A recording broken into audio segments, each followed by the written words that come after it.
When we're managing change and improvement, often a lot of the work goes into planning some particular change. You could have a new way of working, follow some new guidance, hire some new staff. We even go through planning that will lead to the centralisation of services or a completely different way of doing things. And at the smaller level, individual practices might change their appointment system or change a telephone system, introduce texts. People often ask me, why have these innovations not made things easier for us? And the secret lies in the continuous improvement work that goes on between transformations. Research has been done in lots of industries, whether they're manufacturing, retail, service, and indeed in healthcare. And the research always shows the same thing. It's the continuous improvement effort that makes the difference to reaching your quality goals. Let me show you how. Imagine a scale of quality against time. And it doesn't matter what the units are, but imagine yourself here.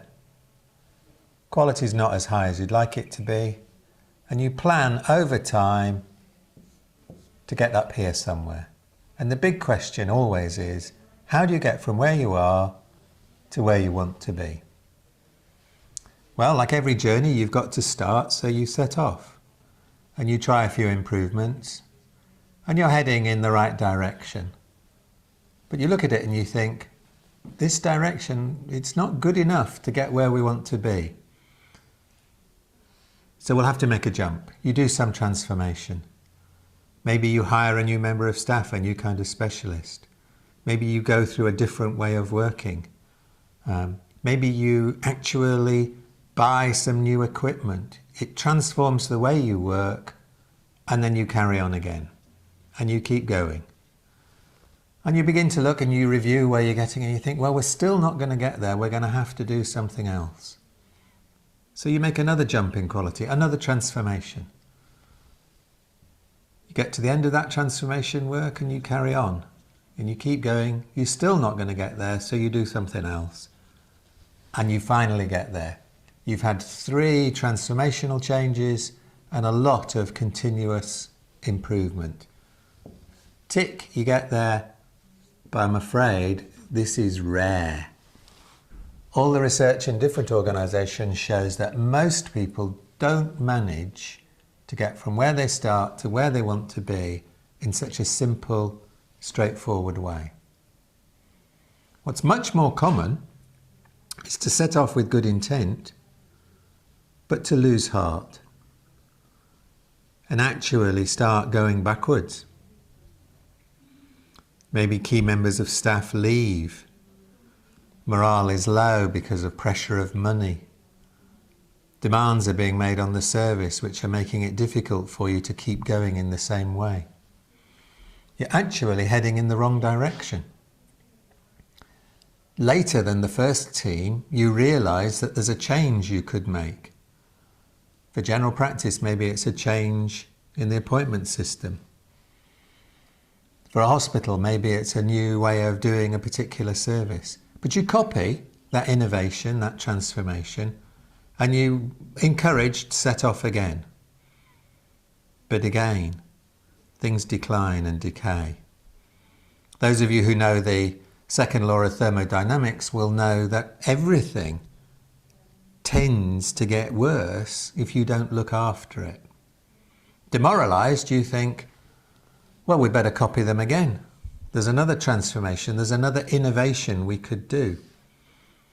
It gets you back to where you started, encouraged a little bit, you carry on, and then somebody else leaves, and you end up pretty much back where you started, if not slightly worse off, despite the fact you've done a lot of work and you've done the innovations. You start up in roughly the same place that you end up. And that's actually quite common. And it explains why people feel, well, I've done the transformational work. I've copied the best practices in the land with our appointment system, or we've centralized our services on one site. We've followed the guidance. We've implemented NICE. We've done all the transformational work, but still we've ended up with a quality service pretty much the same as it was when it started. Now, the most common territory to be in is somewhere between the two.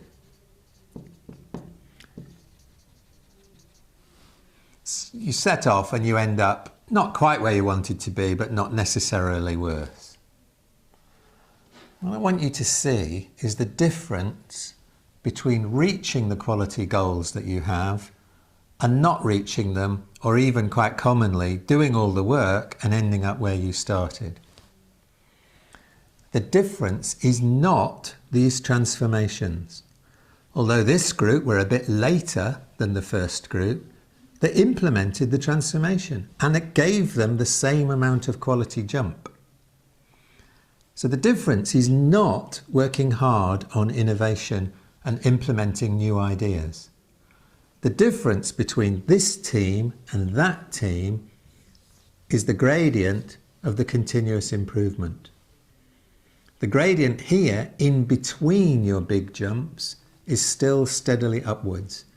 The gradient here tends to be flat or going down. So it's the continuous everyday kaizen, the everyday improvement that makes the difference between real success and the much more common partial success, or even working hard and getting nowhere. The final thing I'd like you to note is that that upward gradient, I drew it bumpy, is itself not always up. And that's the PDSA cycles at work. Some things you try go backwards, but it doesn't discourage you because you try again. Even that can go backwards a bit. It doesn't discourage you, you try again.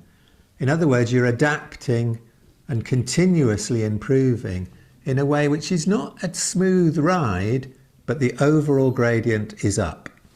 So, to get from where we are to where we want to be, as well as we possibly can, as quickly as we possibly can, by all means put effort into transformation. By all means make those jumps. But work hard as well at keeping the gradient of continuous improvement between the jumps upward. That's the secret to success, and that's the way to avoid the trap of working hard but achieving not very much.